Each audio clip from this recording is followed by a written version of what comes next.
Pada pertemuan kita kali ini, kita akan belajar IPS tentang interaksi sosial. Manusia disebut makhluk sosial karena ia memiliki gregariousness, yaitu suatu naluri untuk selalu hidup dengan orang lain. Dengan demikian, manusia harus berinteraksi dengan sesama anggota masyarakat. Bertemunya seseorang dengan orang lain atau anggota kelompok lainnya, kemudian mereka saling berbicara, bekerja sama, dan seterusnya untuk mencapai tujuan bersama. Kegiatan ini dapat dikatakan sebagai proses interaksi sosial. Untuk mengetahui apa itu interaksi sosial, perhatikan gambar berikut. Gambar 1, terlihat dua siswa saling bersalaman. Ini termasuk hubungan antara individu dengan individu. Gambar 2, ada seorang guru yang sedang mengajar di kelas. Ini termasuk hubungan antara individu dengan kelompok. Sedangkan gambar 3, ada beberapa siswa yang sedang bersalaman dengan beberapa guru. Ini termasuk hubungan antara kelompok dengan kelompok. Dari gambar tersebut dapat disimpulkan interaksi sosial berupa hubungan antara individu dengan individu, antara individu dengan kelompok, dan antara kelompok dengan kelompok. Jadi, pengertian interaksi sosial adalah hubungan timbal balik antara individu dengan individu, individu dengan kelompok, dan kelompok dengan kelompok. Dalam interaksi sosial, hubungan yang terjadi harus dilakukan secara timbal balik oleh kedua belah pihak. Artinya, kedua belah pihak harus saling merespon. Jika yang satu bertanya, maka dia menjawab. Jika diminta bantuan, dia membantu.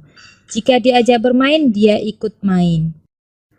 2. Syarat interaksi sosial. Interaksi sosial tidak terjadi begitu saja. Syarat terjadinya interaksi sosial ada 2, yaitu adanya kontak sosial dan adanya komunikasi. Jadi, tanpa adanya kedua syarat itu, interaksi sosial tidak akan terjadi. Kata kontak berasal dari bahasa Latin, con atau cum yang berarti bersama-sama dan tengo yang mempunyai arti menyentuh. Kontak sosial dapat terbentuk apabila terdapat respon dari pihak lain. Saling berjabat tangan, melempar senyuman, dan bertatap muka menunjukkan contoh kontak sosial. Berdasarkan proses berlangsungnya, kontak sosial dibedakan menjadi 2. Kontak sosial langsung atau primer dan kontak sosial tidak langsung atau sekunder. Contoh kontak sosial primer atau langsung adalah dengan cara berjabat tangan, berbicara. Sedangkan contoh kontak sosial tidak langsung atau sekunder contohnya melalui telepon, SMS, surat, chatting, dan lain-lain.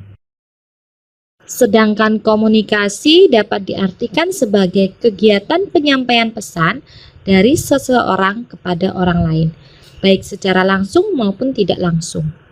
Dalam kegiatan komunikasi, orang yang menyampaikan pesan disebut komunikator, dan orang yang menerima pesan disebut komunikan. Contoh komunikasi adalah saat siswa bertanya kepada guru dan guru menjawab pertanyaan siswa, maka telah terjadilah komunikasi. Kontak dan komunikasi menjadi syarat yang penting bagi terwujudnya interaksi sosial. Misalnya, kita ketemu dengan orang Inggris lalu berjabat tangan. Orang Inggris berbicara dengan bahasa Inggris dan kita berbicara dengan bahasa Indonesia. Untuk itu, agar terjadi kontak dan komunikasi yang baik, kita harus mampu menyesuaikan diri dengan lingkungan sekitar. 3. Ciri-ciri interaksi sosial. Tidak semua tindakan manusia disebut interaksi sosial. Suatu tindakan manusia dikatakan sebagai interaksi sosial apabila memiliki ciri-ciri sebagai berikut. 1. Jumlah pelakunya lebih dari seorang, biasanya 2 atau lebih. 2. Berlangsungnya secara timbal balik. 3. Adanya komunikasi antar pelaku dengan menggunakan simbol-simbol yang disepakati. Dan yang keempat, adanya suatu tujuan tertentu. Berlangsungnya suatu proses interaksi sosial didasarkan beberapa faktor, yaitu A. Faktor imitasi, merupakan proses seseorang mencontoh orang lain atau kelompok. Misalnya, seorang anak perempuan bermain masak-masakan karena melihat ibunya pada saat memasak di dapur. B. Faktor sugesti, merupakan pengaruh yang dapat menggerakkan hati orang. Misalnya, seorang dokter yang memberikan saran kepada pasien, kemudian pasien tersebut akan mengikuti saran tersebut tanpa berpikir panjang. C. Faktor identifikasi, merupakan kecenderungan atau keinginan untuk menjadi sama dengan orang lain. Misalnya, seorang anak yang mengidolakan pemain bola, sehingga semua tingkah laku idolanya akan dilakukan. D.